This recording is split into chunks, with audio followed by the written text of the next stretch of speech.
பிரியமானவர்களே, ஆண்டவரும் அருமை ரட்சகருமா இருக்கிற இயேசு கிறிஸ்துவின் இனிய நாமத்தினாலே மற்றும் ஒரு நல்ல காலை பொழுதிலே உங்களை சந்திப்பதிலே நான் அதிகமாக மகிழ்ச்சி அடைகிறேன். இந்த நாள் முழுவதுமாக நீங்கள் செய்கிற எல்லா காரியத்திலேயும் கர்த்தருடைய கரம் உங்களோடு கூட இருந்து உங்களுக்கு ஜெயத்தை கொடுப்பதாக. இன்றைக்கு நாம் பார்க்க போகிற செய்தியின் தலைப்பு ஆவிக்குரிய கண்கள். ஆவிக்குரிய கண்கள் என்றதான தலைப்பிலே இன்னைக்கு நாம் கர்த்தருடைய வார்த்தையை தியானிக்க போகிறோம்.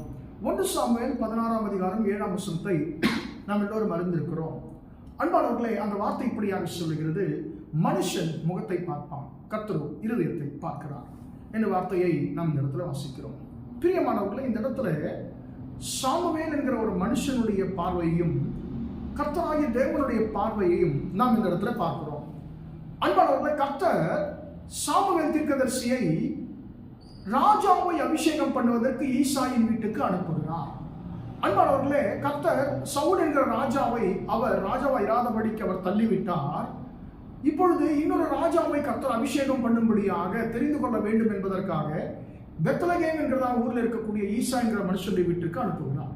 நீ போ, அங்கே ஈசாவுடைய குமாரன் ஒருவனை நான் ராஜாவாக நான் தெரிந்து கொள்வேன், அவனை அபிஷேகம் பண்ணு சொல்லி ஆண்டவர் சொல்லுகிறார். அப்பொழுது ஈசாவுடைய வீட்டிற்கு போய் ஈசாவுடைய குமாரர்களிலே அவர் ஒவ்வொருவராக வரவழைக்கிறார்.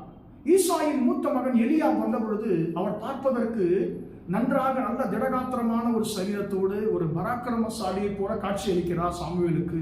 அப்பொழுது சாமுவேல் நினைக்கிறார், கர்த்தரால் அபிஷேகம் பண்ணப்படுகிறவன் இவன் தான் ஆக்கும் என்று சொல்லி தன்னுடைய இருதயத்தில் நினைக்கும் பொழுது ஆண்டவர் உடனடியாக சொல்லுகிறார், சாமுவேலே, உன்னுடைய பார்வை தவறு, நான் இவனை புறக்கணித்தேன், நீ உன்னுடைய முகத்தையும் சரீர வளர்ச்சியும் பார்க்கிற, நீ பார்க்காத, மனுஷன் பார்க்கிறபடி நான் பார்க்க மாட்டேன், மனுஷங்க முகத்தை பார்ப்பாங்க, நானோ கர்த்தரோ இருதயத்தை பார்க்கிறார் என்று சொல்லி ஆண்டவர் சொல்லுகிறார்.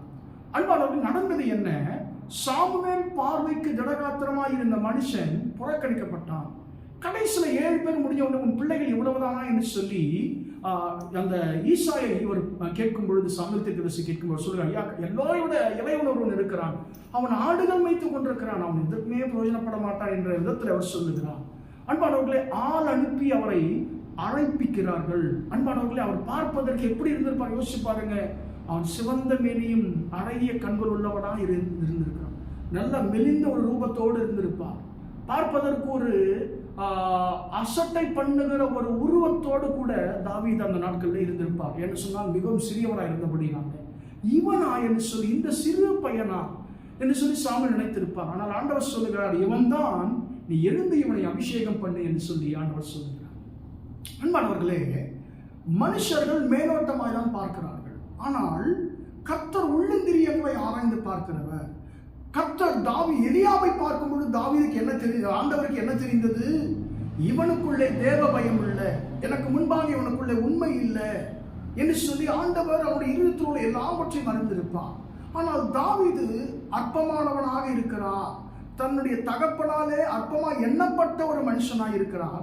ஆனாலும் கர்த்தர் தாவீதுடைய இருதயத்தை பார்க்கும் பொழுது அந்த இருதயத்தில் தேவ பயம் இருந்தது, கர்த்தரை துதிக்கிற ஒரு வாழ்க்கை இருந்தது, தேவனோடு கூட ஒரு ஐக்கியம் இருந்தது. அன்பானவர்களே, சாமுவேல் தன்னுடைய பார்வையை மாற்றிக்கொண்டார். மனுஷன் பார்க்கிறவருமாய் பாராமல் கர்த்தர் பார்க்கிற விதமாய் ஆவிக்குரிய கண்களோடு அவர் பார்த்த பொழுது தாவீது கர்த்தரை பார்வையிலே எவ்வளவு உயர்ந்தவர் என்பதை அவர் அறிந்து கொண்டார். அன்பானவர்களே, ஒருவேளை சாமுவேல் கர்த்தரை வார்த்தை புறக்கணித்திருந்தால் என்ன நடந்திருக்கும்? இஸ்ரவேல் தேசத்திற்கு ஒரு நல்ல ஒரு ராஜா கிடைச்சிருக்க மாட்டார். ஆனால் அன்பானவர்களே, அவர் தன்னுடைய மாமிச கண்களோடு பார்ப்பதை விட்டுவிட்டு ஆவிக்குரிய கண்களோடு ஆவிக்குரிய பார்வையை தாவீதை பார்த்த பொழுது அன்பானவர்களே, அவருக்குள்ளே இருந்ததான விசேஷ தன்மை அவர் உணர்ந்து கொண்டார். எனக்கு அன்பானவர்கள், இன்றைக்கும் நாம் நம்முடைய பார்வைக்கு அற்பமாய் நினைக்கிற காரியங்களை நாம் ஆவிக்குரிய பார்வையோடு பார்க்கும் பொழுது கர்த்தர் அதிலே உங்களுக்கும் எனக்கும் வைத்திருக்கிறதான ஆசீர்வாதங்களை நாம் பார்க்க முடியும். மனுஷ கண்களோடு கூட நாம் எதை பார்க்கும் பொழுதும் நமக்கு கர்த்தர் அதில் வைத்திருக்கிறதான நன்மையோ விசேஷம் என்னவென்று சொல்லி நமக்கு தெரியாது. ஆனால் ஆண்டவர் சொல்லுவார், நீ இதைத்தான் செய்ய வேண்டும் என்று சொல்லி. நாம் நினைப்போம், ஆண்டவர் இதையா நான் செய்யணும், ஆண்டவர் இந்த மனுஷனோடு நான் போய் பேசணுமா, இந்த இடத்துக்கு போய் சேரணுமா, போகணுமா என்று சொல்லி நாம் எதை குறித்து நாம் அர்த்தமாய் நினைக்கிறோமோ அதில் கர்த்தர் ஒரு பெரிய ஆசீர்வாதத்தை வைத்திருப்பார். ஆனால் அன்பானவர்களே, அதை பெற்றுக்கொள்ள முடியாமல் போவதற்கு காரணம் நம்முடைய பார்வை ஆவிக்குரிய பார்வையாக மாறவில்லை. கர்த்தர் சொல்லுகிறார், என் மகனே, என் மகளே, உன் கண்கள் ஆவிக்குரிய பார்வையுள்ள கண்களாய் மாறும் பொழுதுதான் என்னுடைய ஆசீர்வாதத்தை நீ பெற்றுக்கொள்ள முடியும் என்று சொல்லி ஆண்டவர் சொல்லுகிறார். எனவே அன்பானவர்களே, இன்றைக்கு நாம் ஆண்டவரை பார்த்து கேட்போம், ஆண்டவரே, நான் ஆவிக்குரிய கண்களோடு கூட எல்லாவற்றையும் பார்ப்பதற்கு, ஆண்டவரே, உடைய ஆசீர்வாதம் நான் பெற்றுக்கொள்வதற்கு எனக்கு உதவி செய்யும் ஆண்டவரே என்று சொல்லி கேட்போமா? ஜெபிப்போம். இரக்கமுள்ள தகப்பனே, உம்மை நன்றியோடு துதிக்கிறோம், ஸ்தோத்திரிக்கிறோம். இம்மட்டுமாக அந்த வார்த்தைகளை கேட்ட உடைய பிள்ளைகளை ஆசீர்வதிங்கய்யா. ஆண்டவரே, சாமுவேல் மாம்ச கண்களோடு பார்த்த பொழுது ஆண்டவரே தாவீதுக்குள் இருந்த விசேஷத்துவம் அவனுக்கு தெரியல. ஆண்டவர், ஆனால் ஆவிக்குரிய கண்களோடு அவரை பார்த்த பொழுது ஆண்டவர் அவர் எந்த அளவுக்கு உடைய பார்வையிலே விலை உயர்ந்தவர் என்பதை ஆண்டவரே அவர் அறிந்து கொண்டார்.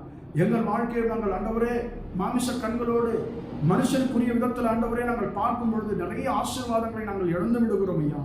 ஆண்டவரே, எங்கள் வாழ்க்கையில் நாங்கள் ஆவிக்குரிய கண்களுடையவர்களாக, ஆவிக்குரிய ஆண்டவரே ஸ்தோத்திரம் ஆண்டவர் பார்வையோடு எல்லாவற்றையும் பார்த்து நீர் கொடுக்கிற ஆசீர்வாதம் நாம் பெற்றுக்கொள்ள எங்களுக்கு உதவி செய்வீராக.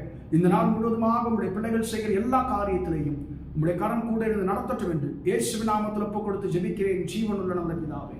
ஆமென், ஆமென். பிரியமானவர்களே, கர்த்தர் உங்களை ஆசீர்வதிப்பார். Praise the Lord, praise the Lord.